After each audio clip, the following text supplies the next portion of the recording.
వసుదేవసుతం దేవం కంసచాణూరమర్దనం దేవకీ పరమానందం కృష్ణం వందే జగద్గురుం. సంసారసాగరం ఘోరం తర్తుమిచ్చతి యో నరః గీతానావం సమాసాద్య పారం యాతి సుఖేన సహ. భగవద్గీత 3వ అధ్యాయము కర్మయోగము.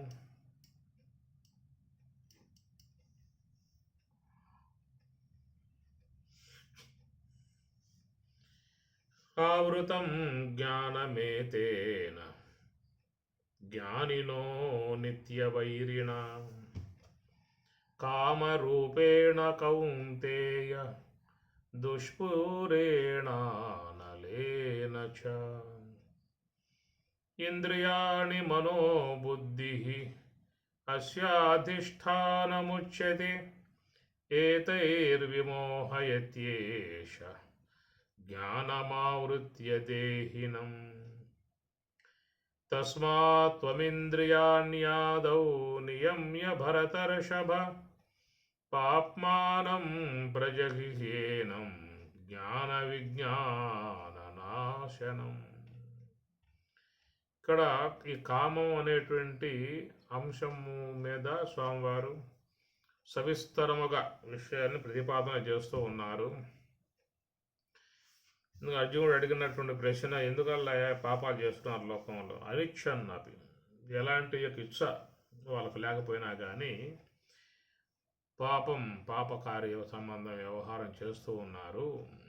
కారణం ఏమిటి అని అర్జునుడు తన సందేహం వ్యక్తపరచగా పరమాత్ముల వారు ఏషః కామః క్రోధః అనంటూ రజోగుణ సముద్భవ, రజస్సు వల్ల ఏర్పడ్డటువంటి కామం వల్ల లోకంలో మానవులు అనేకటువంటి దుష్కార్యములు చేస్తూ ఉన్నారు.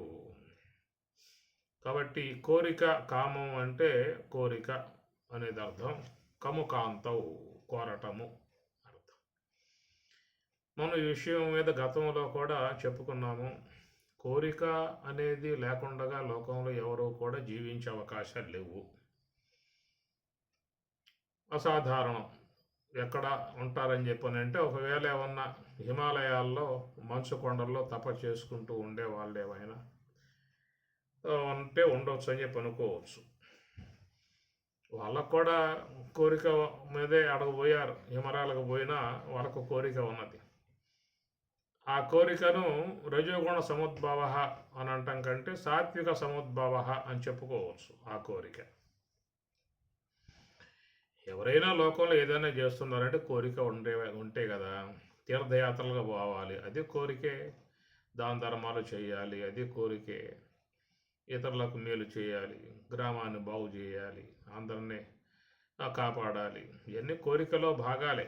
అయితే లోకానికి హితకార్యములుగా ఉండే కోరికలు కాబట్టి వాటిని మరి సాత్విక కోరికలుగా చెప్పుకోవచ్చు. అట్లా దైవ సంబంధమైన అనుగ్రహాన్ని సంపాదించుకోవటానికి ఎంతోమంది ఎన్నో పాటలు పడుతూ ఉన్నారు. ఇవి కూడా కోరికలో భాగాలే. కోరకుండగా ఎవడు ఏ పని చేయడు. కోరిక ఏర్పడితేనే ఆ కార్యాన్ని ఆరంభం చేయటం లాంటిది ఉంటుంది. కోరిక మేరకే చేస్తారు.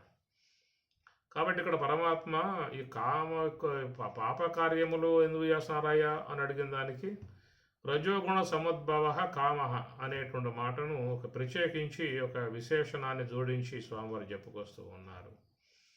అది మనం ఇక్కడ గమనించాల్సిన అంశం. తమోగుణ సముద్భవ కామ అనేటువంటిది కూడా చెప్పాలి కదా. అంటే అవి కూడా ఉన్నాయి లోకంలో. తమోగుణం అనుసరించగలిగే కోరికలు ఉన్నాయి. అయితే ప్రధానంగా ఏంటంటే ఈ రజస్సు అనేది ఎక్కువ శాతం పనిచేస్తుంది వ్యక్తిలో. ఈ తమస్సు ఏంటంటే దారుణ స్థాయిలో ఉండే కోరికలు ఉంటాయి.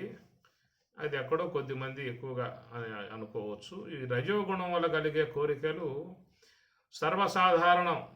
గృహస్థులలో ముఖ్యంగా వ్యవహారాలలో ఉన్నటువంటి వారు ఎక్కువగా ఈ రజస్సు యొక్క ప్రభావానికే గురై కోరికలు లాంటివి కోరుకునే విధానాలు ఉంటాయి. అందుచేత సాధారణంగా స్వామివారు చెప్పాల్సి వస్తే సాత్విక సముద్భవ కామ అని కూడా చెప్పాలి. అయితే ఈ విషయాన్ని మీకు తర్వాత శ్లోకంలో ఈ మూడింటి యొక్క అంశాలను మీకు గమనించుకోవచ్చు. ధూమేన ఆవృతే వహిని యథా ఆదర్శ మలేన చ యథా ఉల్బేన ఆవృత గర్భ అనేది ఇక్కడ ఎగ్జాంపుల్ చెప్పుకొచ్చారు స్వామివారు. ఈ మూడు కూడా మీకు గమనిస్తే ఒకటి సాత్వికము, 2 రజోగుణము, 3 తమో గుణంగా మనం గ్రహించుకోవచ్చు. అది కారణం ఏంటంటే ఈ 3 గుణాలు జీవుణ్ణి బంధించేవే అని మనకి గుణత్రయ విభాగ యోగంలో స్వామివారు చెప్పబోతారు. అక్కడ తత్ర సత్వం నిర్మలత్వాత్ ప్రకాశకమనామయం సుఖ సంగేన బధ్నాతి జ్ఞాన సంగేన దేహినం. ఈ సాత్వికం కూడా బంధించేదే అని చెప్పనన్నారు. రజోరాగాత్మికం విద్ధి తృష్ణా సంగ సముద్భవం తన్నిబధ్నాతి కౌంతేయ తత్ నిబధ్నామి. కనుక అది రజస్సు అనేది కూడా బంధిస్తుంది అనే మాట వాడారు. తర్వాత తమస్సు యొక్క విషయం కూడా చెప్తూ మరి తమహతు అజ్ఞానజం విద్ధి మోహనం సర్వదేహినం ప్రమాద ఆలస్య నిద్రాభి తన్నిబధ్నాతి భారతాన్ని తమస్సు విషయం కూడా చెప్పుకొచ్చారు. అందువల్ల ఈ 3 గుణాలు బంధించేటువంటివిగానే చెప్పుకొచ్చారు. సాత్వికం కూడా ఒక రకంగా బంధయోగ్యంగా ఉన్నటువంటి అంశమే అన్నారు. కాబట్టి మనకి మోక్ష విషయంగా వచ్చినప్పుడు శుద్ధ సాత్వికము అనే మాట వాడుతూ ఉన్నారు. శుద్ధ సాత్విక విద్య అనే పేరు పెట్టారు. అక్కడ విద్యా తపోభ్యాం పోతాత్మ అన్నారు. ఈ విద్య అనేటువంటి విషయం మీద మనకి పరమాత్మ కూడా మోక్ష సంబంధమై ఉన్న అంశాన్ని మనకి చెప్పడం జరుగుతుంది. మహాత్మానస్తు మాం పార్థ దైవీ ప్రకృతిం ఆశ్రితాః భజంతి అనన్య మనసః జ్ఞాత్వా భూతాదిం అవ్యయం. ఇది దైవీ శుద్ధ సాత్వికంలో చేరినటువంటి అంశం ఇది. కనుక శుద్ధ సాత్వికం అనేది మోక్షకారకముగా మనకు మహాత్ములు చెప్పేటువంటి అంశము. ఈ సాత్వికం అనేది కూడా ఈ విషయముల యందు సుఖాపేక్షతో అది తీసుకుపోతూ ఉందని చెప్పి అన్నారు. అందువల్ల లోకంలో అందరూ కూడా మరి ఈ 3 గుణాలకు లోబడి ఉన్నటువంటి యొక్క అంశమే. అయితే సగౌరవంగా బంధించే విధానం సాత్వికం చేస్తుంది, అగౌరవంగా బంధించే విధానం రజస్సు చేస్తుంది, కొట్టి తిట్టి బంధించే విధానంగా తమస్సు చేస్తుంది. ఈ 3 కూడా బంధయోగ్యములుగానే మనకు చెప్తున్నటువంటి మాట. అందువల్ల ఏంటంటే వాటి యొక్క విషయంగా పరమాత్మ ఎక్కడ ఒకటేమో ధూమముతో పోలిశారు, రెండోదేమో అద్దం మీద దుమ్ముతో పోలిశారు, మూడవది గర్భములో ఉన్నటువంటి మావితో పోలిశారు. ఈ అగ్ని మీద ఉన్నటువంటి ధూమం అనేటువంటి ఆవరణం కొంచెం తేలిగ్గా పోతుంది, విసిరితే ఊదితే పోతుంది. కానీ అద్దం మీద ఉన్నటువంటి దుమ్ము ఊదినా విసిరినా పోదు, దాన్ని గుడ్డబెట్టి తొడవాల్సిందే. ఇక మూడవదిగా ఉన్నటువంటి ఉల్బం అంటే గర్భంలో ఉన్నటువంటి మావి యొక్క సంబంధమై ఉన్న ఆవరణం అది ఊదితే పోదు, తుడిస్తే పోదు, అది పక్వమై అది విచ్ఛిన్నం కావాలి, ఆ బిడ్డ బయటపడాల్సి ఉంటుంది. ఈ 3 కూడా చెప్పడంలో గల ఆంతర్యం ఈ 3 గుణాలు అనేటువంటివి ఈ రూపకంగా జీవుణ్ణి ఆవహించి బంధించే విధానముగా చెప్పటంలో గల విషయము మనం ఇక్కడ గమనించుకోవచ్చు. అందువల్ల మనం చూసినట్లయితే ఈ కామం ప్రధానంగా ఇక్కడ పరమాత్మ తీసుకుంటున్నటువంటి అంశము కామం అన్నారు. ఆ కామం అనేటువంటి దాన్ని రజస్సుతో సంబంధం పడ్డటువంటి కామమే మరి ఈ పాపకార్యములకు కారణమవుతుంది అన్నారు. సాధారణంగా మరి ఈ రజస్సుకి లోబడి ఉన్నటువంటి వారే ఎక్కువగా దారుణముగా అనగా కొంచెం ఇబ్బందికర పరిస్థితులుగా తమ కోరికలు తీర్చుకోవటానికి ప్రయత్నం చేస్తూ ఉంటారు. పక్క వాళ్ళను కూడా వాళ్ళు బాధించి వేధించి ధర్మాలు కూడా పక్కన పెట్టేసేసి తమ కోరికలను తీర్చుకోవటానికి సాధారణ లోకంలో ప్రయత్నం చేస్తూ ఉంటారు. అదే సాత్విక సంబంధమై ఉన్నటువంటి కోరికలు కలిగినటువంటి వారైతే కొంత ప్రక్క వారిని కూడా గమనించుకుంటారు. తన స్థితిగతులను కూడా ఊహించుకుంటాడు. తనకున్నటువంటి పరిస్థితులు ఏమిటో గమనించుకుంటాడు. ఇతరులను ఇబ్బంది పెట్టే విధానాలు కాకుండా వాళ్ళ కోరికలు సాధారణంగా ఉండే విధానాలు ఉంటాయి. ఇది సాత్విక కోణంలో కొంతవరకు ఏంటంటే ఇతరులకు ఇబ్బంది లేనటువంటి పరిస్థితుల నుంచి కోరికలు కొనసాగే అంశముగా చెప్పుకోవచ్చు. రజస్ ఏమిటంటే ఇక అది తన ప్రయోజనం కోసంగా పోవటమే తప్ప ఇతరులు ఇబ్బంది పడతారేమో, ఇతరులు ఏమన్నా నొచ్చుకుంటారేమో, వాళ్ళు ఏమన్నా కొంచెం బాధపడతారేమో అనే కోణం ఉండలేక ఎవరెట్లా పోతే నాకెందుకు, నేను బాగా ఉంటే చాలు అనే లేబిల్లో ఈ రజస్సు కొనసాగే అవకాశం ఉంటుంది. కాబట్టి పరమాత్మ కూడా మరి అర్జునుడు అడిగిన ప్రశ్నకి ఎందువల్ల లోకంలో వాళ్ళు పాపకార్యములుగా చేస్తున్నారు అనే మాటకి ఈ రజస్సును పరమాత్మ జోడించాడు ఈ కామానికి. కాబట్టి కోరికలు రజస్సుతో చేరువ ఉన్నటువంటి కోరికలు అవి ఇతరులకు హాని కలగజేసేవిగా ఉంటాయి. ఇప్పుడు చూడండి, మనం చూస్తే రామాయణంలో విభీషణుడు తీసుకోండి, ఆయన సాత్విక సంబంధమై ఉన్నటువంటి విధానం. ఇక రావణాసురుడు ఈ రజోగుణ ప్రకోపించి రజోగుణ ప్రభావానికి గురై ఉన్నటువంటి వ్యక్తిగా మనం గమనించవచ్చు. ఇక కుంభకర్ణుడి విషయానికి వస్తే ఇక వాడు తమస్సులో మునిగిపోయి నిద్రపోయేవాడు కనబడతాడు. ఇట్లా 3 గుణాలు 3 పాత్రలు మనకి రామాయణం ద్వారా తెలియజేస్తున్నటువంటి అంశము. అందువల్ల ఏంటంటే రావణుడు కానీ దుర్యోధనుడు కానీ ఇలాంటి పాత్రలు చూసినట్లయితే ఎక్కువగా వాళ్ళు ఈ రజస్ అనేటువంటి దాన్ని ముందు పెట్టుకుని తమ కోరికలకు సంబంధించినటువంటి అంశములుగా పోయిన వాళ్ళుగా మనం దర్శించవచ్చు. పురాణాల్లో మీకు చాలా ఇలాంటివి దర్శింపబడుతూ ఉంటాయి. ఇక అట్లాగే తామస్ యొక్క కోరికలకు లోబడి ప్రవర్తించేటువంటి వాళ్ళు కూడా వాళ్ళు రాక్షసులు, దారుణ స్థాయిల్లో ఉండేటువంటి వాళ్ళుగా కూడా మనం చూడవచ్చు. అంటే ఇవన్నీ కూడా ఈ గుణాలతో మిళితమై ఉన్నటువంటి ఏ కోరికలు అయితే ఉన్నాయో అవి కోరిక అని చెప్పానంటే మనసులో కలిగేటువంటి ఒక వాంఛ అనేటువంటి అర్థం. కనుక అది మనకి తగిందా తగందా, అది మనకు ఉండాలా ఉండకూడదా, దీన్ని మనం అమలు చేయాలా అమలు చేయకూడదా, దీని విషయంలో ఎవరన్నా బాధపడే విధానాలు ఉంటాయా ఉండవా అనేది సాత్విక కోణంలో ఆ కోరిక విషయం మీద వాళ్ళు కొంతవరకు చూసే అవకాశం ఉంటుంది.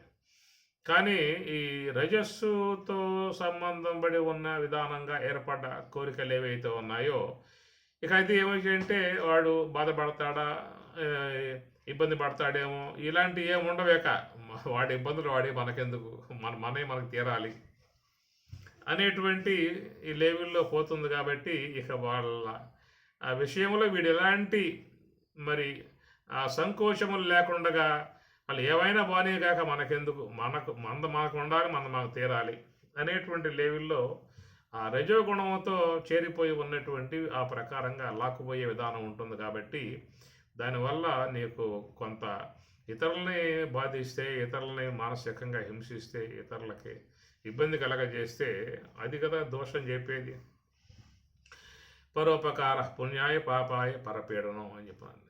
కనుక ఇతరులని మనస్సుని బాధ పెట్టినా, ఇతరులని ఇబ్బంది పెట్టినా, వాళ్ళకి ఏదైనా కష్టం కలిగించిన నష్టం కలిగించిన ఇవి పాప సంబంధముగా చెప్పారు, ఈ దోషముగా చెప్పారు. ఇతరులని మనం ఇబ్బంది పెట్టకూడదు అనేది అది మానవ నైజం, మానవ విధానంలో ఉండాలి. మానవుడే ఉన్నటువంటి వాడు దాన్ని ఆలోచించాలి. మన వల్ల వాళ్ళు ఇబ్బంది పడుతున్నారేమో, మన వల్ల వాళ్ళు ఏమన్నా మానసికంగా బాధపడుతున్నారేమో అనేవి సాధారణంగా వ్యక్తిలో సాత్వికం పెరిగి ఉన్నట్లయితే అలాగా దాన్ని చూసే విధానం ఉంటుంది. కాబట్టి అందుచేత ఆయన దాన్ని దాటి ముందుకు పోయే ప్రయత్నం మాత్రం చేయడు. అది సాత్వికం అక్కడ ఆపేస్తుంది. కానీ రజస్ అనేది మాత్రం అది చేరిందా అంటే ఆపదేక పద అని చెప్పి అంటుంది. వాడు ఏమైతే మనకెందుకు పద అని చెప్పి అంటుంది. ఇలాంటి స్థాయిల్లో పోతుంది. కాబట్టి ఇతరులని ఆ విధంగా బాధించడం వల్ల దానివల్ల దోషాలు వస్తాయ్యా అనేటువంటి మాట పరమాత్మ మనకి కామం యొక్క సంబంధ అంశాన్ని ఎక్కువగా ఇక్కడ ఆ ప్రస్తావన తీసుకొస్తూ ఉన్నారు స్వామివారు. ఆవృతం జ్ఞానమేతేన జ్ఞానినః నిత్యవైరిణ కామరూపేణ కౌంతేయ దుష్పూరేణ అనలేన చ. ఆవృతం జ్ఞానం ఏతేనా ఏతేనా. ఈ కోరికలు అనేటువంటి ఏవైతే ఉన్నాయో ఇవి జ్ఞానమును ఆవృతం ఆవగిస్తున్నవి అని చెప్పి అన్నారు. కనుక జ్ఞాన మార్గంలో పోనివ్వకుండా ఇవి వ్యక్తిని పరుగులు తీస్తూ ఉంటాయి. ముఖ్యంగా జ్ఞాన విషయం నష్టపోతాడు. ఏదైనా కొంత సమయాన్ని మనం మన కోసం మిగులుసుకోవాలి. జీవితం అనేది చాలా విలువైంది. అంతకంటే విలువైంది ఈ కాలం అనేది మనకి తిరిగి రాదు. జీవితంలో ఏవైనా నష్టపోతే సంపాదించుకోవచ్చు, ఏవైనా జారిపోతే వాటిలో మనం సమకూర్చుకోవచ్చు. ఇలాంటి సదుపాయాలు అవకాశాలు ఉన్నాయి. తిరిగి రానటువంటివి ఏమని చెప్పనంటే ఆయుష్. జీవితంలో మనకు జారిపోయిన ఆయుష్ తిరిగి రాదు. పోయినటువంటి మరి ఈ కాలం తిరిగి రాదు, వయస్సు తిరిగి రాదు, పోతూ ఉన్నాయన్నమాట. కాబట్టి వాటి విషయాల మీద కొంత వ్యక్తి ఆలోచన చేస్తాడు. కొంత తనకున్నటువంటి సమయాన్ని కొంత తన కోసంగా మిగులుచుకుంటాడు. ఉన్న సమయం చాలా వరకు మనం కుటుంబ బాధ్యతలకు కానీ, వ్యాపార ఇలా వ్యవసాయ, ఉద్యోగ ఇట్లా చాలా సమయం మంది ఈ వ్యవహారం కోసం, కుటుంబ పోషణ కోసం, ఈ పరపతుల కోసం, ఇంకా ఇతరుల వనరులు సంపాదించుకొని కూడబెట్టడానికి కోసం ఎంతో ఆయువుని మనం ఖర్చు పెడుతూ ఉన్నాం. మనకి ఈ లోకంలో ఉన్నటువంటి వస్తువు విలువ తెలుసు, కానీ మన జీవితం విలువ కానీ, మన యొక్క ఆయుష్ విలువ కానీ మనకి ఏమాత్రం కూడా దాని మీద అసలు దృష్టే లేదు. ఈ భౌతిక వస్తువు కోసంగా ఎంత ఆయువునైనా కానీ దానబోయడానికి సిద్ధపడుతూ ఉన్నాం. ఎందుకంటే మనకి ఊరకే వచ్చింది కదా, అది కూడా కొన్ని ఏమన్నా వాడుతూ ఉంటే కొంచెం జాగ్రత్త పడే అవకాశం ఉంటుంది. భగవంతుడు నీకు ఫ్రీగా ఇచ్చాడు కాబట్టి ఏం చేస్తావంటే ఇక దాన్ని వాడేస్తూ ఉన్నావు. మీ ఇంట్లో మరి విద్యుత్ ఉంటుంది అనుకోండి, మీరు ఏదన్నా ఒక 6 రోజుల పాటు ఎక్కడ తీర్థయాత్రలకు పోయి రావాల్సిన ఆవశ్యకత ఏర్పడుతుంది అన్నప్పుడు మీరేం చేస్తారంటే మరి ఇంట్లో ఉన్నటువంటి బల్బులు, ఫ్యానులు, గీనులు మొత్తం కూడా ఆఫ్ చేసేస్తారు. ఎందుకు ఆఫ్ చేసేది? వారం రోజుల పాటు తిరిగితే ఏమైంది? ఫ్యాన్లు తిరుగుతాయి, బల్బులు వెలుగుతాయి, ఇంకా మిగతా అన్నీ కూడా తిరుగుతాయి అనుకో. నీకు వచ్చే ఇబ్బంది ఏముంది? ఇబ్బంది ఏముంది? బిల్లు పడుతుంది వచ్చే లోపల. కనుక ప్రభుత్వం వాళ్ళు నీకు ఒక మీటర్ పెట్టారు, ఎంత కరెంటు కాలిస్తే అంతకి నువ్వు ఛార్జీ కట్టాలి. నీకు ఆ భయం ఉంది కనుక ఏం చేస్తావంటే అవసరం మేరకే దాన్ని వాడకం లాంటివి చేసుకుంటావు, లేకపోతే కట్టేస్తావు. ఇది ప్రభుత్వం విధించిన విధానం. ఒకవేళ ప్రభుత్వం వారు కనుక మనకి ఆడవాళ్ళకి ఫ్రీ బస్సులాగా ఇంటింటికి కరెంటు కూడా ఫ్రీ ఇచ్చారనుకోండి, ఇక మీరు అవి తిరుగుతూ ఉంటే భూచక్రాలేక లైట్లు వెలుగుతూ ఉంటాయి ఇక సూర్యభగవానుడిలాగా దేదీప్యమానంగా. కానీ మనం ఏం చేస్తామంటే జాగ్రత్త పడతాం, బిల్లు పడుతుంది కదా. అట్లాగా మరి భగవంతుడు కూడా ఈ కొన్నిటువంటి యొక్క వస్తువులు కూడా ఆయన గారు కొంచెం బిల్లు మీటర్ పెట్టినట్లయితే నువ్వు మాట్లాడే మాటలో ఎన్ని మాటలు మాట్లాడితే అంతకు నీకు మీటర్ తిరుగుతుంది. అక్కడ నెలసరి బిల్లు కట్టాలనుకో ఏం చేస్తావు? నోరు మూసి పారేస్తావు. నేను మాట్లాడినాయా, బిల్లు చాలా వచ్చింది పోయిన నెల అయితే అని మాటలు తగ్గించేస్తావు. ఈ ప్రకారంగా మనకి ఎలాంటి రుసుము చెల్లించుకునే పరిస్థితి లేకుండా ఫ్రీగా ఇచ్చేశాడు కాబట్టి అవి విలువ లేకుండా, దాని విలువ తెలియకుండా ఖర్చు పెట్టేసుకుంటూ ఉన్నాం.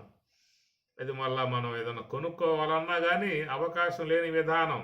ఆయువు పోతే ఏం కొనుక్కుంటే తిరిగి మరలా పరమాత్మ, పరమేశ్వర, ఈ ఆయువు నాకు తెలియకుండా పోయిందయ్యా, మళ్ళీ అంతే ఇస్తే నువ్వు నాకు మళ్ళీ పోయిన ఆయువు తిరిగిస్తావు అన్నటువంటి విధానాలుగా ఏమన్నా భగవంతుడు కనుక వ్యాపారం పెట్టినట్లయితే కనుక చాలామంది కొనుక్కుంటారు. పోయినటువంటి ఆయువుని కొనుక్కుంటారు. ఎక్కడి నుంచి కావాలా ఈయనకి? మళ్ళా స్వామి 20 ఏళ్ళ నుంచి మనం స్టార్ట్ చేయండి, ఈ లోపల ఎంత అయిపోయిందో చెప్పండి, ఆ డబ్బు కట్టేస్తాను, నాకు మళ్ళీ 20 ఏళ్ళ నుంచి నాకు ఆయువును మళ్ళా ప్రసాదించండి అని చాలామంది కోరుకొని ఆ విధంగా డబ్బున్న వాళ్ళు ఊరుకోరు, కమ్మగా కొనుక్కుని మళ్ళీ ఆరంభం చేసుకుంటారు. కానీ నీకు అవకాశాలు లేవు. ఏమి తెలుసో తెలియకో ఈ జ్ఞానము అజ్ఞానము ఏదన్నా కావచ్చు, అయిపోయిన తర్వాత విలపించటము బాధపడటమే తప్ప దాని గురించినటువంటి విధానాలు ఏమీ కూడా మన తిరిగి వచ్చే అవకాశాలు లేవు. జీవితం చాలా మనకి దీని విషయంలో నిర్లక్ష్యం.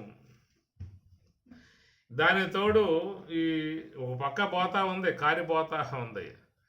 అయినా కానీ ఇంకా ఎంత అజ్ఞానము, ఎంత తెలియంతనము, ఎంత అవివేకము అని చెప్పనంటే ఈ రాగద్వేషాలను ముందు పెట్టుకుని, అసూయలను ముందు పెట్టుకుని, ప్రతీకారాలు ముందు పెట్టుకుని, వాళ్ళ మీద వీళ్ళ మీద వాళ్ళ గురించి ఓ పక్క పోతా ఉంది, ఆయువు పోతా ఉన్నది, జీవితం నడుస్తూ ఉన్నది, తరిగిపోతా ఉన్నది, మృత్యు వద్దకి లాక్కుపోతా ఉంది.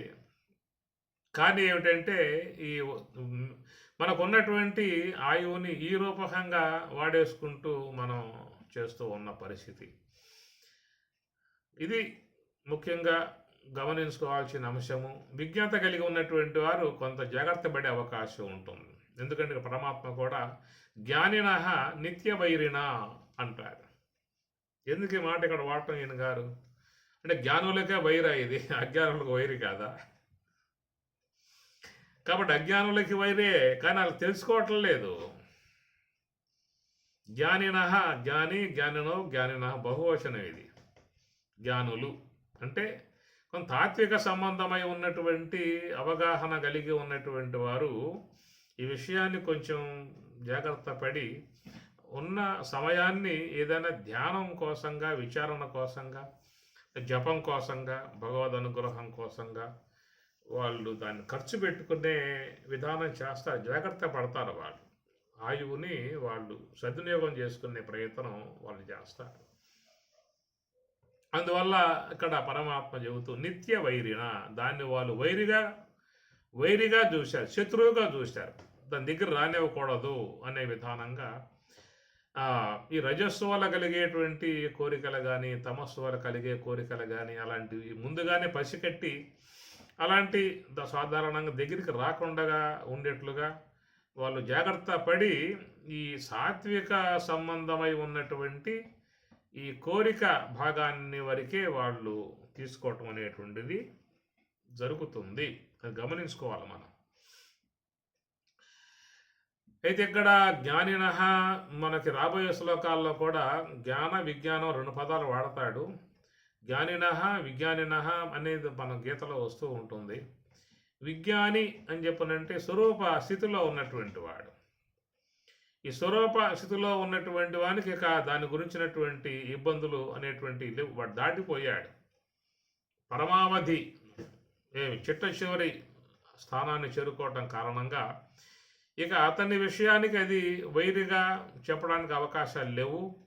ఎందుకంటే వారు ఒక బ్రాహ్మీ సంబంధమై ఉన్నటువంటి ఒక అనుభవంలోకి వెళ్ళిపోవటం కారణంగా ఇక వారి విషయంలో అది ఈ వైరి అనేటువంటి పదం అక్కడ వాడటానికి అవకాశం అనేది ఉండదు. ఎందుకంటే వాళ్ళు మరి ఒక ఉన్నతమైనటువంటి స్థాయికి వాళ్ళు చేరిపోయారు. అయితే ఇక్కడ ఎవరికి నిత్య వైరి అనేటువంటి మాట అని చెప్పనంటే జ్ఞానినః అంటే సాధకులు నిత్యము శాస్త్ర శ్రవణం చేస్తూ యోగ మార్గంలో ప్రయాణం చేస్తూ వీళ్ళు బాటసారులు, ప్రయాణం చేసేటువంటి బాటసారులు, గమ్యం చేరుకోవాల ప్రయాణం చేస్తున్నటువంటి బాటసారులు కనుక వారి యొక్క బాటకి, వారి మార్గానికి ఇవన్నీ కొంచెం ఇబ్బందికరంగా ఉండే పరిస్థితులు కాబట్టి వీళ్ళెవరికి వాట్లను పక్కన పెట్టేసి వాళ్ళు వాళ్ళ మార్గానికి నిష్కంటకముగా అంటే ఎలాంటి ఇబ్బందులు కలగజేసే విధానం లేకుండా ఉండేట్లుగా జీవితాన్ని మలుసుకుని వాళ్ళ ప్రయాణం వాళ్ళు కొనసాగించుకుంటూ ఉంటారు. కాబట్టి వాళ్ళు దీనిని మనకి ఇది వైరి, ఇది శత్రువు, మన మార్గానికి అడ్డు వస్తుంది, మన గమ్యానికి ఇది గమ్యం చేరనివ్వకుండా లాగేస్తుంది మనల్ని దారిలోనే ఇది ముంచేస్తుంది, పడవేస్తుంది అన్న విషయాల మీద వాళ్ళు జాగ్రత్తలు వహించి ముందుకు ప్రయాణం చేసే అవకాశం అనేటువంటిది అది సాత్విక విధానంలో అనగా మరి దైవ విధానంగా ధ్యానపరులుగా జ్ఞానాన్ని అధ్యయనం చేసేవాళ్ళుగా ఉన్నటువంటి వారు ఈ విషయాన్ని గమనించుకోవడం లాంటిది దర్శించవచ్చు. అయితే ఇది కూడా ఏంటంటే శాస్త్రం అనేటువంటి దాన్ని ఒక చాలామంది ఏదో చదువుకుని గొప్పతనం, నేను శాస్త్ర పండితుడిని, నేను చాలా గొప్పగా మాట్లాడతాను, గొప్పగా విషయాలు గ్రహించి ఉన్నాను, నేను జ్ఞానిని, నేను ఒక ఆశ్రమ వాసిని, అధిపతులను, ఇలాంటి కొన్ని కొన్ని వ్యక్తులు వస్తూ ఉంటాయి. కొంత ఆధ్యాత్మికం కనుక అధ్యయనం చేశాడు అని చెప్పనంటే ఆయనలో ఉండకూడనటువంటి కొన్ని ప్రత్యేకతలను వాడు సంతరించుకునే విధానం చేస్తాడు.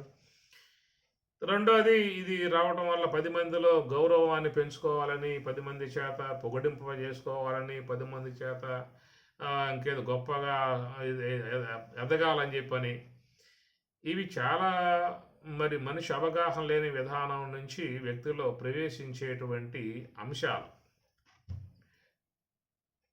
చాలామంది ఈ అంశాన్ని చూడరు.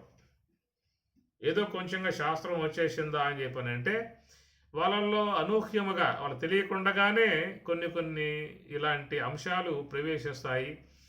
ఇక వాళ్ళేదో ఉన్నత స్థాయిలో ఉన్నట్లుగా, అదేదో గొప్ప స్థాయికి పోయినట్లుగా, అందరికంటే మించి ఉన్నట్లుగా, అందరూ కూడా హీనులుగా, తానేదో ఉన్నతమైనటువంటి తగినటువంటి కొంత చిహ్నాలు కూడా వచ్చేస్తాయి వానికి. ఇక అదే అదే తల గుడ్డ కట్టడము, ఇంకేదన్నా జపమాలు వేయటము, ఇంకే పెద్ద పెద్ద రంగులుగా బట్టలు కట్టడము, ఇలాంటివన్నీ కూడా వ్యక్తిలో ఒక అవగాహన లేనటువంటి విధానము. ఆధ్యాత్మికము అంటే ఒక అవగాహన, తన మనస్సును స్వాధీనాన్ని పరుచుకొని నివృత్తి మార్గంలో పయనింపజేసుకునేటువంటి ఉద్దేశంతో ఆధ్యాత్మిక ఆవిర్భావం అయ్యింది.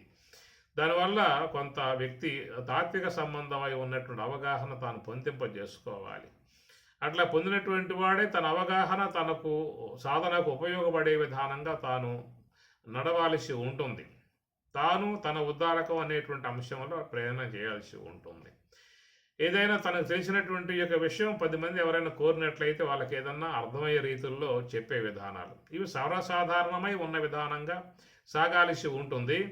కానీ వ్యక్తిలో ఏమవుతుందని చెప్పానంటే, మనం చూడండి, మీరు కావాలంటే ఆధ్యాత్మిక రంగంలో ఏదైనా కొంచెంగా అతనిలో ఇలాంటి ఆధ్యాత్మిక వాతావరణం ప్రవేశించిందా అని చెప్పానంటే ఎమ్మటే ఆయన తన స్వభావాలు కానీ, తన మాట తీరు కానీ, తన అలవాట్లు కానీ, తన యొక్క విధానాలు కానీ మొత్తం ఇతరుల కంటే ఒక ప్రత్యేకత సంతరింపజేసుకుని తనకు తానుగా పెంపొందింపజేసుకుంటాడు. ఏదైనా విద్యావంతుడే ఉన్నట్లయితే ఆయన గౌరవించడము, నమస్కరించుకోవడం, ఏదైనా వాళ్ళకి మంచిగా సేవ చేయటం అనేది ఒక సాధకులలో వాళ్ళు కలిగేటువంటి భావనలు, అది వాళ్ళు చేసుకుంటారు. నీకు అవసరం లేదు, నువ్వు ఆయన కోరుకోవాల్సిన అవసరం లేదు. కానీ ఏంటంటే అవగాహన లేని విధానంగా శాస్త్రం అధ్యయనం చేసినట్లయితే ఇలాంటి భావాలు వ్యక్తిలో పెరిగిపోతాయి. ఇక వాడు ఇతరుల కంటే ఒక ప్రత్యేకంగా, ఇతరుల కంటే వేరుగా, ఇతరుల కంటే గొప్ప విధానాలుగా కనపడాలని చెప్పేసి ఏవేవో మొత్తం పెట్టేసుకుంటాడు. ఈ ప్రకారంగా పెంచేసుకుంటూ ఒక ప్రత్యేకతలుగా ఎప్పుడు వ్యక్తి ఆ విధంగా ఆ కోణంలోకి వెళ్ళిపోయాడో, ఇక ఆ తర్వాత వాడు దిగాలంటే వీళ్ళు ఒప్పుకోరే, పక్కవాడు వాటితో ఉండాల్సిందే, ఆ చికనాలతో ఉండాల్సిందే, ఆ బొట్లతో, ఆ గొడ్లతో, ఆ జపమాలతో ఏమాత్రం మార్పు చేశాడో అని చెప్పానంటే ఈ స్వామిలో మార్పు వచ్చేసిందిరా అని చెప్పారు. స్వామి మారిపోయాడు, ఈ స్వామి కాదు. ఇలాంటివన్నీ వాడికి ఇష్టం ఉన్నా ఇష్టం లేకపోయినా అవి పెట్టుకోవాల్సిందే. ఎందుకంటే ముద్ర అయిపోయాడు లోకంలో. అట్లా ముద్ర అయిపోయిన తర్వాత ఏమాత్రం మార్పు చేసినా కానీ వీళ్ళు ఊరుకోరు. ఇప్పుడు రమణ భగవాన్లు వారని చెప్పిన తపో సంపన్నులు కాబట్టి స్వతः సిద్ధంగా స్వాభావికంగా చిన్నప్పటి నుంచే కౌపెనం పెట్టుకుని అట్లాగా ఉండిపోయాడు. ఒకవేళ నువ్వు ఆయన చూసి పెట్టుకుంటూ అలవాటు చేసుకున్నావు అనుకో, రేపు ఏమన్నా కనుక మార్పు వచ్చిందంటే పట్టు కొడతారు అన్నమాట. స్వతసిద్ధంగా ఆయనకేదో ఉన్నది అంతవరకే తప్ప ఆయన చూసి నువ్వు పెట్టుకోబాక. అసలు ఆధ్యాత్మికం ఎందుకు వచ్చింది అంటే నీవు అవగాహన, ఆత్మ అనాత్మ విషయం స్థూల దేహం, సూక్ష్మ దేహం, కారణ దేహం, మోక్ష సంబంధమై ఉన్న అంశము, దాన్ని ఏ మార్గంలో పోతే మనకి లభిస్తుంది, ఇలాంటి విషయాలు ఒక అవగాహన చేసుకుని మార్గంలో పోవటానికి ఏర్పడి ఉన్న ఆధ్యాత్మికం. అంతే తప్ప అది కొంచెం రాగానే ఎమ్మటే నీవు ఆకారం మార్చి పారేసేసి ఇతరుల కంటే ప్రత్యేకంగా పెట్టుకుని డాంబికంగా చేసుకున్నావా అని చెప్పనంటే నీకు బంది కానానే. నువ్వు ఆ ఇంట్లో కూర్చోవాల్సిందే, ఆ గదిలో కూర్చోవాల్సిందే. వేడ బయటకు పోయే అవకాశాలు లేవు, ఏది కూడా చూసే అవకాశాలే ఉండవు. అట్లా నీకు నీవుగా ఏమైపోతున్నావు అంటే చివరికి ఒక పట్టు పురుగు చుట్టూ అల్లుకొని అల్లుకొని అల్లుకొని ఎట్లా దాంట్లో అది ఇమిడిపోతుందో అట్లాంటి విధాయకాలుగా చాలామంది ఆధ్యాత్మికంలో అవగాహన లేని విధానాలుగా పట్టు పురుగుల్లాగా చుట్టూ అల్లేసుకుంటారు, నిరుక్కుపోతారు. బయట పడటానికి జీవితం అనేది ఇష్టపడుతుంది, కానీ వాడు దాన్ని చంపుకునే తన లోపల తను బతకాల్సిన పరిస్థితి ఏర్పడుతుంది. ఇలాంటి విధానం మీకు పూర్వకాలం లేదండి. అప్పట్లో మునులు ఋషులు కేవలం తాత్విక కోణంలో బతికారు, తాత్విక విధానంగా బతికారే తప్ప ఇలాంటివన్నీ కూడా చుట్టూ గూడులాగా అల్లుకుని దాంట్లో చిక్కుబడి బయటపడే అవకాశం లేక, లోపల బతికే అవకాశం లేక నానా తంటాలు పడే విధానం ఈ కాలంలో ఏర్పడ్డటువంటిది. ఎందుకంటే తానేదో ప్రత్యేకంగా, తానేదో గొప్పగా, తానేదో లోకానికి ఒక అధినాయకుడుగా అందరూ తన కాళ్ళ కథ పడాలని చెప్పేసి అని ఇలాంటివన్నీ కూడా వ్యక్తిలో కొంత అలాంటి చిహ్నాలు తెలియనితనంగా ఏర్పడుతున్నటువంటి విధానం. ఇది కూడా చూసినట్లయితే జ్ఞానం అనే రూపంలో ఉన్నటువంటి పెద్ద అజ్ఞానంగా కూడా భావించుకోవచ్చు. అంతవరకు అది ఎవరికి వాళ్ళు విచారించుకోవాల్సిన అంశము. కాబట్టి ప్రకారంగా జ్ఞానినః నిత్యవైరిణ అన్నాడు. ఇక్కడ జ్ఞానినః విజ్ఞానినః రెండు ఉంటాయి మనకి. విజ్ఞానినః నిత్యవైరిణ అంటానికి అవకాశాలు లేవు. విజ్ఞానం అంటే ఏమిటి? అది స్వరూప స్థితి. ఏమి మీకు ఈ మాట పరమాత్మ మరి ముందు ముందు చెప్పుకొస్తారు. జ్ఞానం విజ్ఞాన సహితం విజ్ఞాత్వ మోక్షస్య అశుభాత్ అని చెప్పని అంటాడు. కాబట్టి ఈ ప్రకారంగా మరి జ్ఞానం విజ్ఞానం రెండు ఉన్నాయండి. ఒకటి జ్ఞానం అంటే ఒక శాస్త్ర సంబంధమైన అవగాహన పొందింపజేసుకోవటానికి జ్ఞానం కింద వస్తుంది. ఇక స్వరూప అనుభవం అపరోక్ష అనేటువంటి అంశంలో చేరి ఉన్నటువంటి యొక్క భాగాన్ని విజ్ఞానం అని మన భగవద్గీతలో నుంచి గ్రహించుకోవాల్సిన అంశం. జ్ఞాన విజ్ఞాన తృప్తాత్మ కూటస్థః విజిత ఇంద్రియ యుక్తః ఇతి ఉచ్యతే యోగి సమలోష్టాశ్మకాన్. యుక్త ఇది ఉచ్యతే యోగి. కూటస్థుడు, యుక్తుడు అంటే కూటస్థుడు, నాలుగవ అనుభవము తురియ అనుభవం పొందిన అంశములుగా మీకు ఆ శ్లోకంలో స్వామి చెప్పేమాట. జ్ఞాన విజ్ఞాన ఈ రెండు వస్తాయి అక్కడ. కాబట్టి విజ్ఞానం స్వరూప స్థితిలో చెప్పుకొచ్చిన అంశము, జ్ఞానం అనేది శాస్త్ర సంబంధ అవగాహనలో చెప్పేటువంటి అంశము. ఇక్కడ జ్ఞానినః అని చెప్పనంటే ఆ తాత్విక అంశాలను అధ్యయనం చేస్తూ ఈ యొక్క ఆధ్యాత్మిక అవగాహన పెంపొందింపజేసుకుని మనస్సుని నిశ్చలపరిచి ధ్యాన మార్గంలో ప్రయాణం చేయాలనే కోరిక కలిగి ఉన్నటువంటి వారు, వీరి విషయంలో మాత్రం వైరి అనే మాట వాడుతున్నాడు. ఎందుకంటే మరి వాళ్ళు చేసే సాధన కానీ, వాళ్ళు చేసే ఆధ్యాత్మిక సంబంధ ఈ అన్నీ కూడా దానివల్ల ఏమవుతుంది, రజస్సు ప్రధానంగా రజోగుణ సముద్భవ కామ అన్నారు. కాబట్టి అది ఇక్కడ ఇతనికి నిత్యవైరి అనే మాట పరమాత్మ వాడుతూ ఉన్నాడు. అయితే సాత్విక సముద్భవ కామ అన్నప్పుడు నిత్యవైరి అనే మాట ఇక్కడ వాడే అవకాశాలు కావు. ఎందుకంటే తాను ధ్యానం చేయాలనే కోరిక కానీ, తత్వచింతన చేయాలనే కోరిక కానీ, ఇంకేదైనా సన్మార్గంలో పోవాలనే కోరిక కానీ, ఇలాంటివన్నీ కూడా కోరికలో భాగాలే. కానీ వీటిని నిత్యవైరి అనే మాట కనుక వాడినట్లయితే ఇక అక్కడ వాడు ధ్యానం చేసే అవకాశం లేదు, తత్వచింతన చేసే అవకాశం లేదు, ఇవన్నీ ఎగిరిపోతాయి మొత్తం కూడా.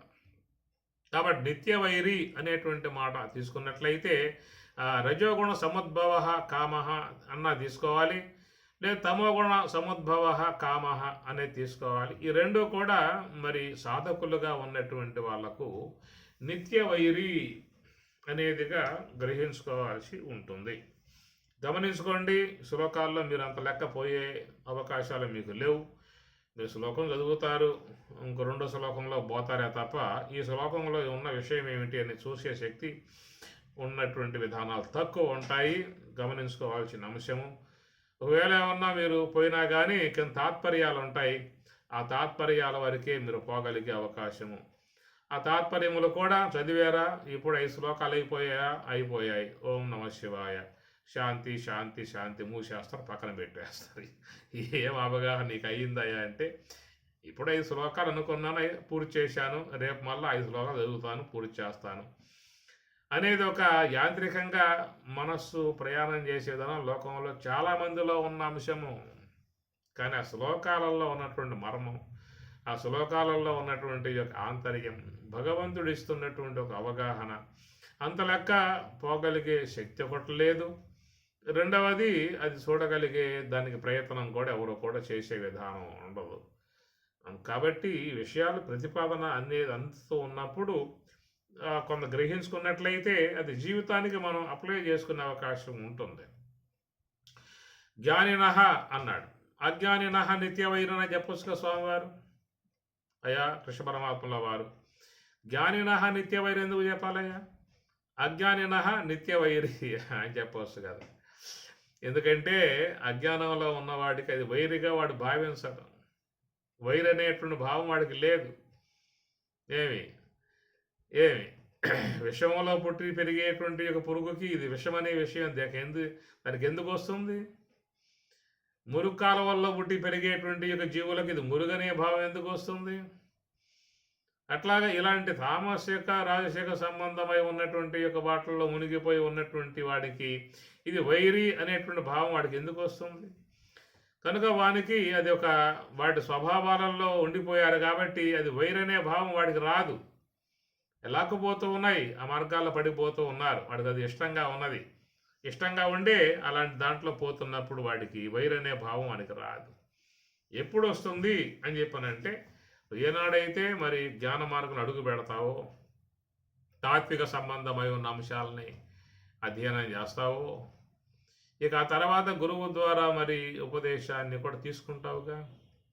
కొంతవరకు ఏదో తాత్విక అవగాహన రావడంతోనే ఏదైనా స్థూలదేహ పంచకరణ, సూక్ష్మదేహ పంచకరణ, భగవద్గీత కొంత అవగాహన, ఇతర వాటి శాస్త్ర అవగాహన, శంకరాద్వైతం అవగాహన కొంత ఏర్పడ్డప్పుడు అక్కడ సాధనా సంబంధమై ఉన్న అంశాన్ని కూడా తీసుకోవడానికి ఇష్టపడతారు. ముఖ్యంగా స్వామి మాకు ఉపదేశం చేయండి, ఆ మార్గంలో ఎట్లా పోవాలో చెప్పండి, ఎట్లా చేస్తే మా మార్గంలో ముందుకెళ్తామో చెప్పండి అనే మాట వాడికి వస్తుంది. ఇంతకాలం పాటు ఆధ్యాత్మికంగా ఉన్నాడు కాబట్టి వానికి మార్గం చెప్పాలనే భావన ఈయనకి ఉంటుంది. ఆ ప్రకారంగా ఇక వాళ్ళకి సాధనా సంబంధమై ఉన్నటువంటి యొక్క అంశాన్ని కూడా వాళ్ళు అందిస్తారు.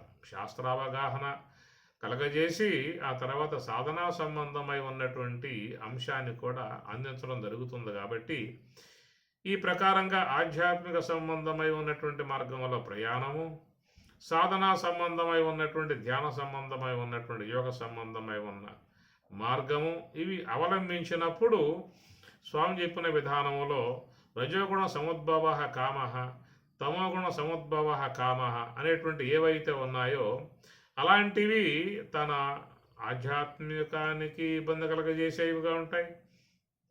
సాధన అనేటువంటి యొక్క అంశానికి కూడా అది ఇబ్బంది కలగజేసేటువంటివిగా ఉంటాయి. కాబట్టి వాటి జోలికి పోకుండా ఉండే విధానాలుగా వాళ్ళు ప్రయత్నం చేస్తారు.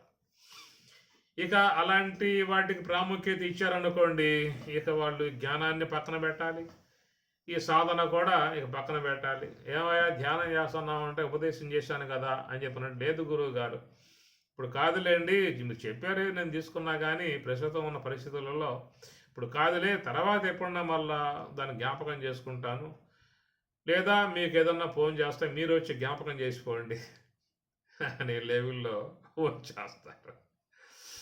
ఎందుకంటే ఈ చుట్టముట్టాయి రజోగుణ సముద్భావ కోరికలు, తామసిక సముద్భావ కోరికలు చుట్టముట్టాయి. కాబట్టి ఇక వాటికి ఈ జ్ఞాన మార్గము ధ్యాన మార్గం రెండు కూడా కుంటుపడే పరిస్థితి ఏర్పడుతుంది. అందువల్ల పరమాత్మ ఇక్కడ గమనించుకోండి అనే మాటగా చెప్పడానికి నిత్య వైరి అనే మాట వాడుతున్నాడు, జ్ఞానినః అనే పదం వాడి. కనుక ఇది కేవలం సాధన సంబంధమై ఉన్నటువంటి మార్గంలో ప్రయాణం చేస్తున్నటువంటి వారిని ఉద్దేశించి పరమాత్మ ఇక్కడ ప్రస్తావన చేస్తున్నటువంటి అంశము. రెండవది ఏంటంటే రజోగుణ సముద్భవ కామ, తమోగుణ సముద్భవ కామ ఈ అన్నప్పుడు మరి వాటితో ముడిపడి ఉన్నటువంటి కొన్ని గుణాలు కూడా ఉన్నాయి కదా. రజస్సు వల్ల ఉత్పన్నం కలిగే గుణాలు, తమో గుణం వల్ల ఉత్పన్నం కలిగే గుణాలు, ఇవన్నీ కూడా ప్రకోపించినప్పుడు మన జీవన విధానం, ఆధ్యాత్మిక జీవన విధానం కుంటుపడే పరిస్థితి కూడా ఏర్పడుతుంది. ఇవన్నీ కూడా సాధకులై ఉన్నటువంటి వారు, ఆధ్యాత్మిక చింతన చేస్తున్నటువంటి వారు ఎవరికి వారుగా తమ మనోనేత్రంతో చూసుకోవాల్సిన అంశము. చాలామంది ఒక అంధ అనుకరణ వెళ్ళిపోతూ ఉంటారు. ఇటు ఆధ్యాత్మిక ఉంటుంది, జీవన విధానం దాని మీద పోతూ ఉంటుంది. దేనికి పొంతన ఉండదు, ఒక అలంకారప్రాయంగానే ఆధ్యాత్మికం ఉండిపోతుంది. ఏదైనా జీవితంలో కొంతవరకు వాటి వ్యవహారాలని గమనించుకుంటూ వాటి వాటి తనకు సాధనకు కానీ తన జ్ఞానానికి కానీ ఇబ్బంది కలగజేసేవిగా ఉన్నటువంటి పరిస్థితులలో వాటిని దూరంగా పెట్టేసే ప్రయత్నం చేస్తాడు. అది జ్ఞానినః నిత్య వైరిన. నిత్యం అని ఎందుకు వాడాలి పరమాత్మ ఎక్కడ అని చెప్పానంటే, తన సాధన నిత్యం కొనసాగాలి కదా, ఒక పూటతో అయ్యేది కాదుగా. వారానికి ఒకసారి ధ్యానం చేస్తానండి అని విధానాలు ఏమన్నా పెట్టుకుంటే అప్పుడు వారానికి ఒకసారి నిత్య వైరి అని చెప్పనే అవకాశం ఉండదు. కనుక సాధకుడే ఉన్నటువంటి వారి యొక్క సాధన నిత్యం కొనసాగించేయాలి. సతు దీర్ఘకాల నైరంతర్య సత్కాల ఆసేవిత దృఢభూమి పరమాత్మ అంటున్నమాట. ఈ సాధన ఎట్లా ఉండాలని చెప్పనంటే దీర్ఘకాల అన్నాడు. దీర్ఘకాలం సాగుతుంది. నైరంతర్య నిరంతరం ఉదయమా సాయంత్రమా మధ్యాహ్నమా అనేదేమి లేదు, ఎప్పుడెప్పుడు అవకాశం ఉంటుంది అప్పుడప్పుడల్లా కూడా సాధకులు తన సాధనను కొనసాగించుకుంటూ ఉంటారు. పరమాత్మ చెప్పే మాట కూడా తస్మాత్ సర్వేషు కాలేషు మాం అనుస్మరా అని అన్నారు. తస్మాత్ సర్వేషు కాలేషు యోగయుక్తో భవార్జున. 2 మాటలు స్వామి చెప్పారు. 2 మాటలు మీకు భగవద్గీత 8వ అధ్యాయంలో 2 వస్తాయి మీకు. తస్మాత్ సర్వేషు కాలేషు, తస్మాత్ సర్వేషు కాలేషు. కాబట్టి నిరంతరంగా స్మరణ చేయి అని జప సంబంధమై ఉన్న అంశాన్ని చెప్పాడు. యోగ సంబంధమై ఉన్న అంశాన్ని కూడా ఆయన గారు నిరంతరంగా నీకు కొనసాగాలనేటువంటి మాటగానే స్వామి గారు చెబుతూ ఉన్నారు. కాబట్టి ఏదో ఉదయం పూట స్నానం చేశాక ఒక అరగంట సేపు అట్లా కళ్ళు మూసుకొని చేసి మళ్ళీ సాయంత్రం అయితే అప్పుడు స్నానం చేస్తాం కాబట్టి అప్పుడైతే కొంచెం కాస్త మీద కూర్చొని ఒక 10 నిమిషాలు అరగంట సేపు అట్లా కూర్చొని లాంఛనప్రాయంగా లోకంలో చాలా వరకు జరుగుతూ ఉంటాయి. కానీ నిజమైనటువంటి యొక్క ఆధ్యాత్మికతను అధ్యయనం చేస్తూ మార్గంలో ప్రయాణం చేసేటువంటి వారు మాత్రం స్వామి చెప్పినట్లుగా తస్మాత్ సర్వేషు కాలేషు మాం అనుస్మర, తస్మాత్ సర్వేషు కాలేషు యోగయుక్తో భవార్జున. ఇది సాధకులుగా ఉన్నటువంటి వారు గ్రహించుకునేటువంటి అంశం. ఇది ఆధ్యాత్మిక తత్వాన్ని సరైనటువంటి విధానాలుగా అర్థం చేసుకున్నటువంటి వారు పాటించేటువంటి అంశము. ఆసీనో వా శయానో వా గచ్చంతిష్టం సదా అశుచి సర్వకాల ప్రయత్నేన యోగయుక్తో భవార్జున అని ఉత్తర గీతలో కూడా స్వామివారి ఇదే విషయాన్ని ప్రస్తావన చేయటం జరుగుతుంది. ఇది కేవలం సాధకులుగా జ్ఞానినః అనే మాటలో ధ్యానినః, ధ్యానినౌ, ధ్యానినః, ధ్యానినౌ, ధ్యానినః అది కూడా చెప్పుకోవచ్చు. ఎందుకంటే స్వామివారు మీకు ధ్యానేన ఆత్మని పశ్యంతి అని 13వ అధ్యాయం అంటారు. ధ్యానేన ధ్యానము చేతనే అన్నాడు.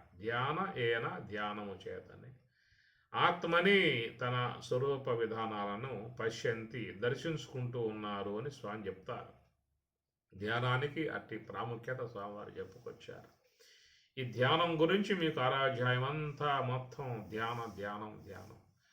శుచౌ దేశే ప్రతిష్టాప్య స్థిరం ఆసనం ఆత్మనః నాత్యుచ్ఛ్రితం నాతి నీచం చేలాజనకుశోత్తరం తత్రైకాగ్రం మనః కృత్వా యతచిత్తేంద్రియక్రియః ఉపవిశ్వాసనే యుంజాత్ యోగం ఆత్మవిశుద్ధయే సమం కాయశిరోగ్రీవం ధారయన్నచలం స్థిర సంప్రేక్ష నాసికాగ్రం స్వం దిశశ్చాన. ఇవన్నీ చూస్తే మీకు ఆరాధ్యాయం మొత్తం ధ్యానం. అందువల్ల గమనించుకోవాల్సిన అంశం ఏంటంటే జ్ఞానినః అనే మాట కాడ ధ్యానినః ధ్యానం కూడా తీసుకోవాలి. ఎందుకంటే కేవలం జ్ఞానం అనేది స్వరూప అనుభవాన్ని పొందింపజేయలేదు. చాలామంది లోకంలో ఈ జ్ఞానం వరకు మాత్రమే ఆగిపోతున్నారు తప్ప ధ్యానం యొక్క అంశం తీసుకోవటం లేదు. మీకు భగవద్గీతలో స్వామివారు జ్ఞానం ధ్యానం రెండు కూడా సమపాలల్లో జరుగుతూ ఉంటాయి. రెండు కూడా సమబుద్ధి కలిగి ప్రయాణం చేస్తూ ఉంటుంది. గమనించండి, భగవద్గీతను ఉత్తర గీతను చూసుకోండి. స్వామివారు జ్ఞానం ధ్యానం రెండు కూడా ఒక బండికి రెండు ఎడ్లులాగా సమానంగా పోతూ ఉంటాయి. అందుచేత జ్ఞానము ఉండాలి, ధ్యానము ఉండాలి. జ్ఞానం అవగాహన ఇస్తుంది, ధ్యానం అనుభూతి కలగజేస్తుంది. కాబట్టి రెండు సాధకులు కలిగి ఉన్న విధానం నుంచి స్వామి చెప్పే మాట గమనించుకోండి. నిత్య వైరినా అవి నీ యొక్క సాధనను కుంటుపరిచేవిగా ఉన్నాయి. నీ ధ్యానాన్ని భగ్నపరిచేటువంటివిగా ఉన్నాయి. అందువల్ల మరి ఈ రెండింటికి ఇబ్బంది కలగజేసేవిగా ఉన్నటువంటి రజస్సు వల్ల ఏర్పడ్డటువంటి ఏ కోరికలు అనబడేటువంటివి ఉన్నాయో అవి నీకు జ్ఞానానికి దూరం చేస్తాయి, ధ్యానానికి దూరం చేస్తాయి అనేటువంటి మాటగా సూక్ష్మముగా స్వామివారి ఇక్కడ అజ్ఞానినః అనే పదం స్వామి చెప్పాల. ఎందుకంటే వాళ్ళు దాన్ని గమనించుకునే అవకాశం లేదు, దాంట్లో మునిగిపోయారు. విషంలో పుట్టిన పురుగు విషంలో బతికినట్లుగా, మలంలో పుట్టిన పెరుగు మలంలో బతికినట్లుగా ఇట్లాగా వాళ్ళు దాంట్లో ఉండిపోయారు. కాబట్టి దానిని శత్రువుగా, అది తనకు వైరిగా, తనను ఇబ్బంది పెట్టేదిగా వాళ్ళకి తెలియదు. దాంట్లోనే వాళ్ళు కలిసిపోయి పోతూ ఉంటారు. కాబట్టి వాళ్ళకు వైరి అనే పదం పరమాత్మ పెట్టలేదు. జ్ఞానులు అనేటువంటి జ్ఞానినః ఇది బహువచనం. జ్ఞానులు అంటే శాస్త్రాన్ని అధ్యయనం చేస్తూ ఉండటం కానీ, గురువు దగ్గర శాస్త్రాధ్యయనం చేస్తూ ఉండటం కానీ, వారి ద్వారా ఉపదేశాన్ని పొంది ధ్యాన మార్గంలో ప్రయాణం చేస్తున్నటువంటి వారు కానీ, ఇలాంటి వాళ్ళ విషయంగా అది నిత్య వైరి అన్నాడు. కాబట్టి ఆవృతం జ్ఞానం ఏతేన ఈ కామం, జ్ఞానమును ఆవృతం ఆవహిస్తుంది అనేటువంటి. ఆవహించటం అంటే ఏమిటి అంటే అది నీకు వ్యవహారంలోకి రాకుండగా దాన్ని మరుగు చేసే విధానాలుగా ఉండటమే ఆవహించటం అనే విషయంగా. కామరూపేణ కౌంతేయ దుష్పూరేణ అనలేన చ. దీనివల్ల ఏమవుతుందని చెప్పానంటే ఈ కామరూపేణ ఈ రజస్సు వల్ల తమస్సు కలగలిగేటువంటి కామరూపమైనటువంటిది దుష్పూరేణ అది దాన్ని నిండింపజేయటానికి సాధ్యపడే అంశం కాదన్నాడు. దుష్పూరము అంటే దాన్ని పూరించడం, దాన్ని నింపటం. అది ఎంత దాన్ని పొందినా కానీ అది నిండదనేటువంటి మాటకు బదులుగా మరో పక్కన కూడా అనలేనా అని ఇంకో ఎగ్జాంపుల్ చెప్పుకొచ్చాడు. నిండదనే మాట కూడా చెప్పుకొచ్చాడు. అనలేనా అనేది మరొక విశేషణం చెప్పుకొస్తూ ఉన్నారు. అలం అంటే చాలు అని అర్థం. నా అలం అనలం అగ్నికి సాధారణంగా ఈ పేరు ఉంటుంది. అనలం అనేది అగ్నికి సంబంధించిన పేరు. ఇది అనిల అంటే వాయువుకి సంబంధించిన పదం అనిల అని చెప్పని. అనల అనేది అగ్ని. ఇక్కడ అగ్నిని ఉదాహరణగా స్వామివారు చెప్పుకొస్తూ ఉన్నారు. ఎందుకంటే అగ్నిగుండంలో మీరు ఏమైనా వేయండి, ఏముంటుంది అగ్ని, ఏమయ్యా ఎంత తక్కువ పోసావని చెప్పాడు.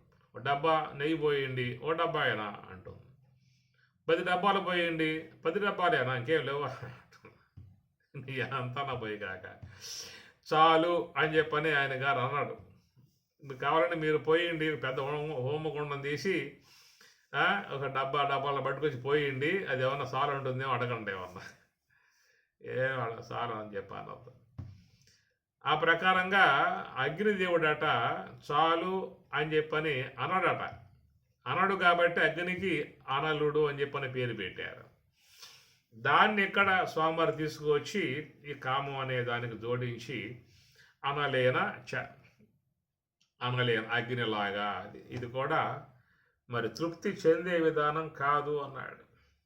ఏ ఎన్నన్నా తీసుకురా, ఇంకా ఇంకా ఇంకా ఇంకా ఏమి 100 కోట్లు సంపాదించావు అనుకో, ఈ 100 కోట్లేనా అంటాడు. 1000 కోట్లు ఒకవేళ వాడికి ఏమన్నా ఇవ్వండి, ఏమయ్యా 1000 కోట్లేనా అంటాడు. ఇది ఈ విధంగా మానవుడి జీవితంలో చూస్తే పరుగులు చేస్తూ ఉన్నాడు, కొల్లగొట్టుకొస్తూ ఉన్నాడు, బ్యాంకుల్లో పోస్తూ ఉన్నాడు.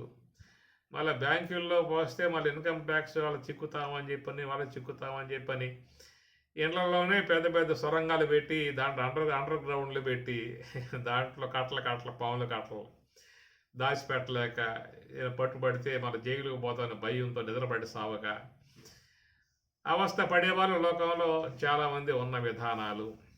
ఈ ప్రకారంగా ఆయువుని వీటి కోసంగా కరగదీస్తూ పరుగులు తీస్తూ ఏవేవో తీసుకురావాలి, ఎక్కడెక్కడో పెట్టాలి. అవన్నీ జీవితానికి అవసరం కాదు. దానివల్ల జీవితం మొత్తం అది పొందేది ఏమి ఉండదు. అయితే వెనకాల ఉన్న విధానాలుగా కొంత మమకార భావాలను పెట్టుకుని కూడా పరుగులు తీసే విధానం ఉంటుంది.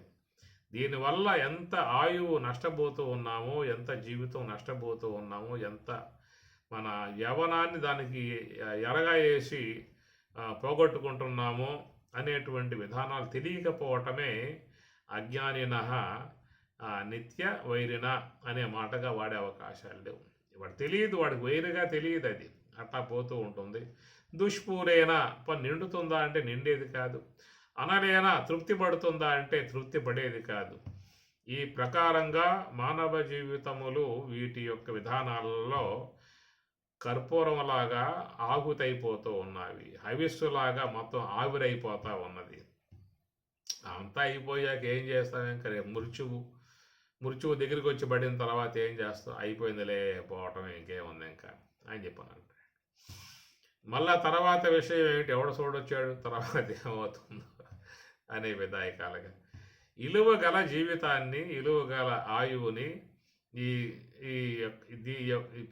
పరమాత్మ చెప్పినటువంటి రజస్సు యొక్క సంబంధమై ఉన్న ఈ కోరిక, లేదా తమస్సు యొక్క సంబంధమై ఉన్న కోరిక, ఇది జీవితాన్ని చాలా వరకు అగాధంలో పడవేస్తూ ఉన్నాయి. చాలామంది దీన్ని అట్లాగా చూడగలిగేటువంటి విధానాలు లేవు. జ్ఞాన మార్గంలో ప్రయాణం చేసి అవగాహనతో జ్ఞాన మార్గంలో జీవించేటువంటి వారు మాత్రమే కొంతవరకు ఏదన్నా అలా అంశాన్ని చూసి జీవితాన్ని భద్రపరుచుకుని ఉన్న కాలాన్ని సద్వినియోగం చేసుకునే విధాయకాలుగా మరి సమయాన్ని మంచిగా దాన్ని జ్ఞాన మార్గంగా ఉపయోగించుకునే విధానాలు. మిగతా ఇలాంటి అంశాలు వచ్చినట్లయితే అవి కొంచెం జీవితాన్ని ఇబ్బందికరంగా భావించి పక్కన పెట్టే విధానాలు. ఇవి జ్ఞానులుగా, అది జ్ఞానం కూడా అవగాహనతో అధ్యయనం చేసిన వాళ్ళు జ్ఞానము ఉందా చెప్పుకున్నాం కదా. లోకంలో చాలామంది అవగాహన రహితముగా శాస్త్రం అధ్యయనం చేస్తూ ఉన్నారు. అవగాహన రహితముగా ఆధ్యాత్మిక అధ్యయనం చేసినట్లయితే వాళ్ళకి ఏమొస్తుందా? జ్ఞానాహంకారం వస్తుంది. ముందు జ్ఞానాహంకారం వస్తుంది.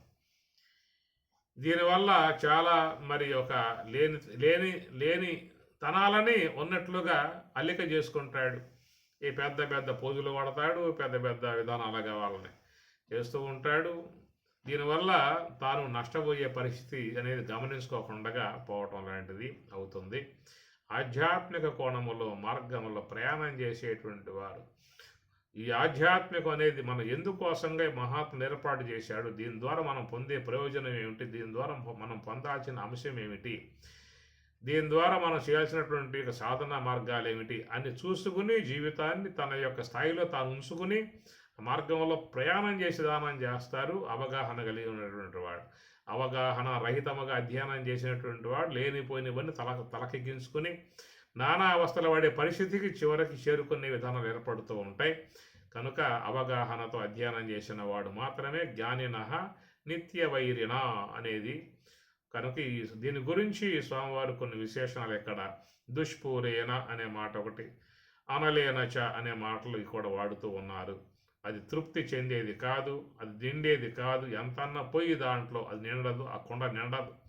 ఎంతైనా పొయ్యి అగ్నిలో అది చాలని చెప్పని అనదు. ఇలాంటి కోణంలో చేరి ఉన్నటువంటి ఒక భాగమయ్య ఆధ్యాత్మిక మార్గంలో ప్రయాణం చేసేటువంటి వారికి చక్కటి సందేశాన్ని స్వామివారి ఈ శ్లోకం ద్వారా అందిస్తూ ఉన్నారు. ఓం సహనా భవతు సహనౌ భునక్తు సహ వీరే సహ వీర్యం కరవావహై తేజస్వినావధీతమస్తు మా విద్విషావహై. ఓం శాంతి శాంతి శాంతి. హరి ఓం తత్సతు. శ్రీ గురుభ్యో నమః. హరి ఓం.